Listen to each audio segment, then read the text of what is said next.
Welcome back to Weekend Prime. I'm Robinson Okenye. Now, a storm is brewing in Kenya's political arena. Former President Uhuru Kenyatta is once again under fierce political attack, not from the opposition, but from leaders within the government itself. Some now want him silenced completely. Others are pushing to slash or strip away the retirement benefits guaranteed to him by law. But beneath the noise and political outrage lies a deeper question. Is this really about protecting taxpayers' money? Or is it a desperate attempt to crush the influence of a man whose voice still unsettles those in power? Tonight on Face the Facts, Herman Kamariki tears through the politics, the hypocrisy, and the growing intolerance threatening Kenya's democracy.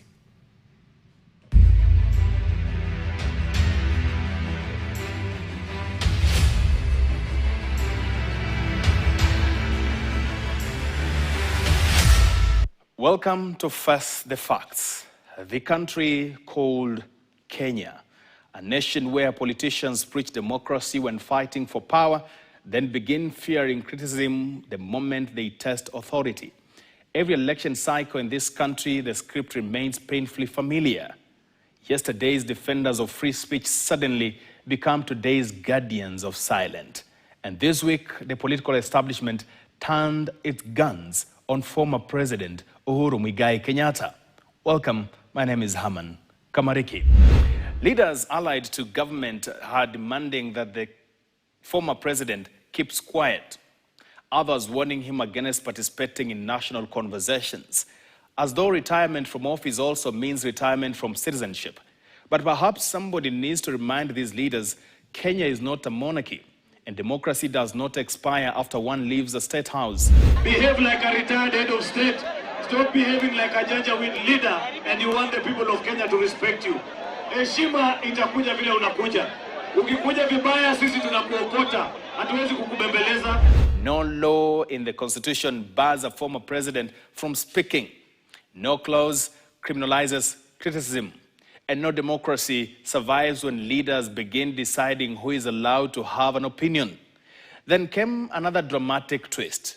This gentleman, a senator, Samson Cherargei, is pushing a proposal targeting the benefits of former presidents, a proposal packaged as accountability, but to critics, one that reeks of political retaliation. Former President Uhuru Kenyatta is still enjoying retirement benefits while still actively in politics. In fact, if you go to register of political parties, he is still the party leader of Moribund Jubilee Party. And Kenyans are now left asking, in a country choking under the weight of unemployment, where parents are selling property to educate their children, where hospitals lack medicine while patients die in queues, how exactly did Uhuru Kenyatta's retirement benefits become Kenya's biggest emergency? Cherargei, you need to answer that.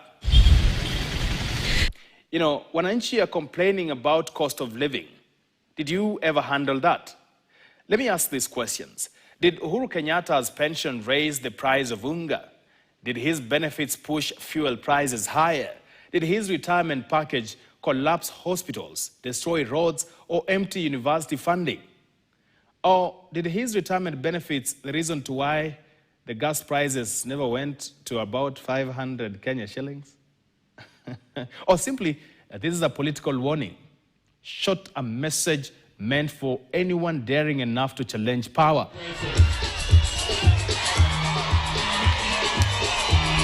Because true democracy is not tested when people agree. It is tested when the voices differ.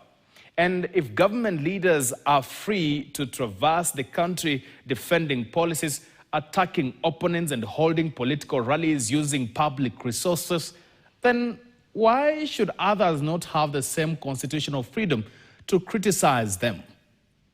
Why does a former president suddenly become dangerous the moment he refuses to sing from the government hymn book? And I want to urge all the leaders ambao wana hii maneno ya haisaidi ya kusema Uhuru asipewe pesa yake, honestly, what percent of Uhuru's pact does it dent in our economy? History has taught Kenya painful lessons. Governments rarely become authoritarian overnight.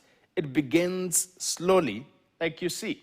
First, criticism is branded disrespect. Then dissent becomes betrayal. Then institutions are weaponized. And eventually, fear replaces democracy. That is how democratic spaces shrink. That is how nations lose their voice. The growing obsession with silencing Uhuru Kenyatta is not a sign of strength. It is a sign of political insecurity. Fear that his words still carry influence. Fear that he still commands attention. Fear that despite leaving office, he still shapes the national conversation more effectively than some sitting leaders. But maybe the real conversation Kenya should be having is this. When will Parliament, including the Senate, debate the billions swallowed by political luxury?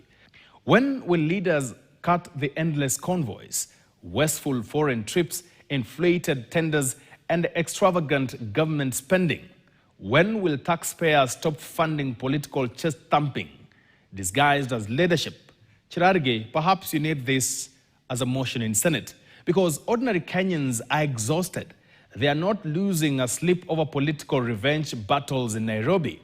They want affordable food, working hospitals, jobs, education, security, and leaders focused on solving problems instead of manufacturing enemies and settling political scores. And perhaps, amid all this political noise, Kenya must ask itself one uncomfortable question. If Uhuru Kenyatta is truly irrelevant, why are some leaders working so hard to silence him? The fact that you are violating that provision is corruption.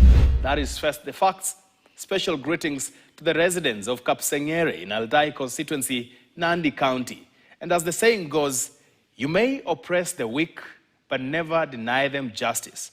For if you do, the weak will deny you peace. My name is Haman Kamariki.